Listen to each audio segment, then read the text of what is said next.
Olá pessoal, boa noite.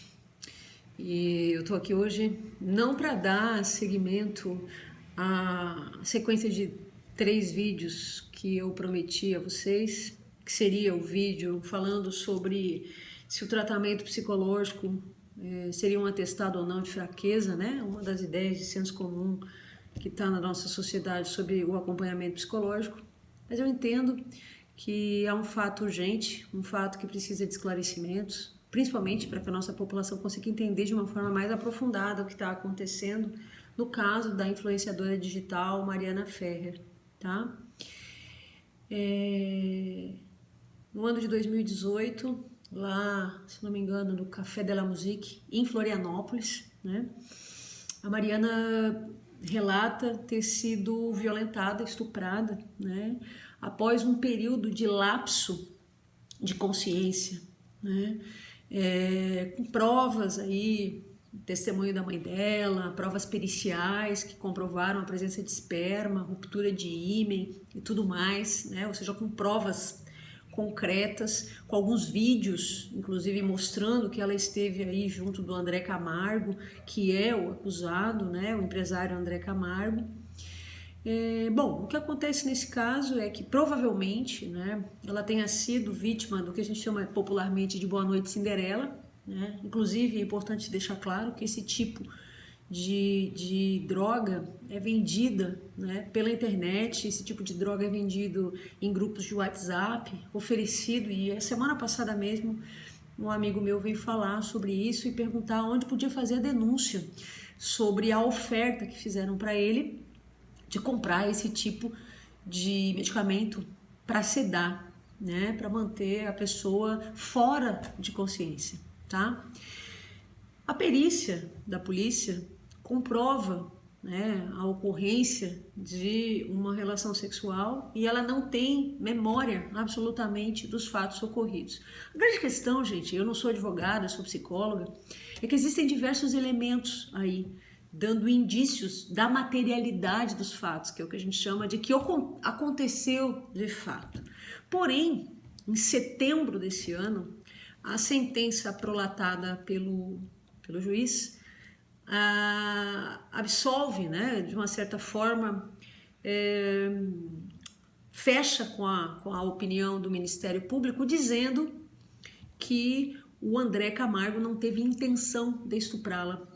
E aí, né, o próprio site do The Intercept Brasil, que foi quem veiculou mais recentemente, sobretudo semana passada e nessa semana, vídeos sobre a audiência, né, e mais informações sobre o processo. Nos vídeos da audiência ficava claro uma violência institucional, ou seja, ela foi humilhada, né, culpabilizada pelos fatos, inclusive sobre os quais existem provas, né, num movimento do que a gente chama de violência institucional.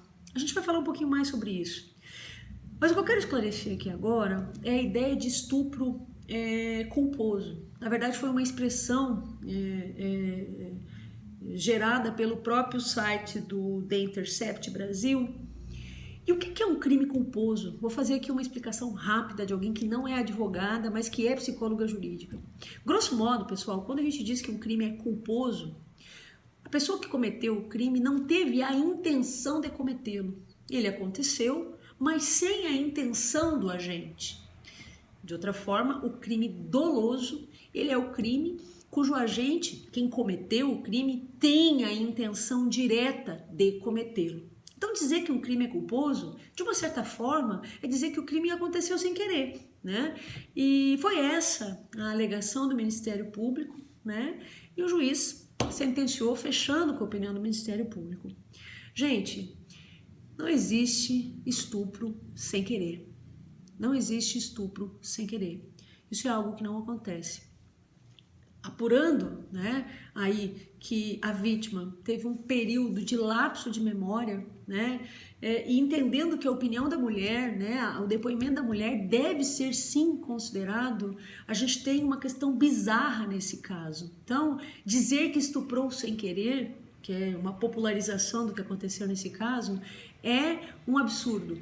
E mais do que isso, uma instituição de justiça, né, concordar com essa ideia e mais, os agentes de justiça presentes naquele momento, o juiz, o próprio advogado de defesa, tiveram uma postura horrorosa de acusá-la, né, e depreciá-la. Por que acontece esse tipo de coisa, gente? Nós vivemos num país que tem a sua estrutura, sua base no machismo. A gente diz que o machismo é estrutural, mas o machismo ele não é só aquelas coisas, a guerra dos sexos ou as coisas do cotidiano. O machismo traz em si a ideia de que o corpo da mulher é violável, de que o corpo da mulher ele pode ser usurpado, invadido, assediado, porque assim são as coisas, né? E é esse tipo de ideia que permeia a sociedade brasileira, outras sociedades mundo afora, mas a sociedade brasileira. Então os impactos do machismo, o impacto do machismo ele vai desde coisas mais simples, né, que são sexistas, como por exemplo dizer que meninas vestem rosa e meninos vestem azul, até o extremo disso, que é o feminicídio, a ideia de que a mulher seja assassinada por ela ser mulher, muitas vezes pelo companheiro, namorado, não aceitar o término do relacionamento. Em si está contida a ideia de que a mulher é um objeto, uma coisa à disposição do homem.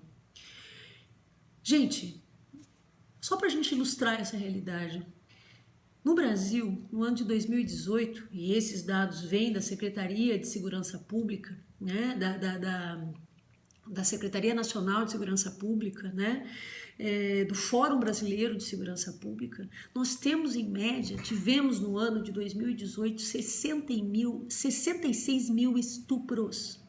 66 mil estupros. Se a gente considerar que os boletins de ocorrência falam de 10% dos crimes acontecidos, nós teríamos 660 mil estupros no Brasil. E vejam, dessas 66 mil mulheres estupradas, 54% eram meninas até 13 anos.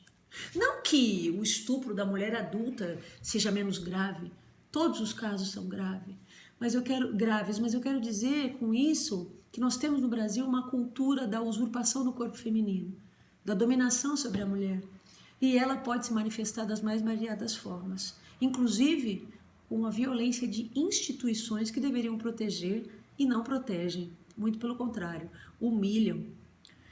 Então, o que eu queria dizer aqui, né, além desse esclarecimento sobre o que é essa ideia de estupro culposo, é que o machismo e as questões da violência contra a mulher interferem diretamente em como estruturamos a nossa identidade, em como nos entendemos no mundo, em como sofremos ou temos resiliência.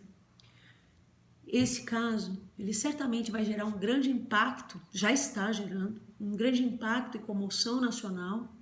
Nós temos uma frente aí de parlamentares que vão ingressar com um projeto de lei para criar aí o crime de violência institucional. Só que criar as leis, né, criarmos as leis é um caminho. Agora, efetivá-las, fazer com que elas aconteçam, é um caminho muito mais longo.